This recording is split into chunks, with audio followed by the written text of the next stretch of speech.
ඔන්න අදත් ඔයාලා එකතු වෙලා ඉන්නේ දැනුම් මඩුව අපිත් සමග. අපි අද කතා කරන්නේ සඳහිරු සෑය ගැන. 2009 දී අවසන් වූ ශ්‍රී ලංකා සිවිල් යුද්ධයේදී ශ්‍රී ලංකා සන්නද්ධ හමුදාවන්හිදී මියගිය රණවිරුවන් සැමරීම සඳහා එම ස්තූපය ඉදිකිරීමට හේතුව වෙලා තියෙනවා. 2010 නොවැම්බර් මාස 22 වන දින එකල සිටි ජනාධිපති මහින්ද රාජපක්ෂ විසින් මුල්ගල තබන ලදී.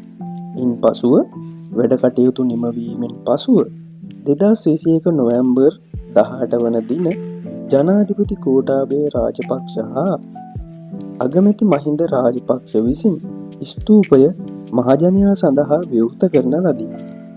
කෙසේ වුවද ක්‍රිස්තු වර්ෂ 301 දී මහසෙන් රජු විසින් අනුරපුර චේතවනාරාමයේ ඉදිකිරීමෙන් පසුව ලංකාවේ ඉදිකළ විශාලතම දාගැබ මෙය වන අතරම ආරක්ෂක අංශවල සිය ගණන් හමුදාව හා නාවික ගුවන් පාබල පොලිස් සහ සිවිල් ආරක්ෂක නිලධාරීන්ගේ සහාය ඇතිව මේ නිම කරන ලදී.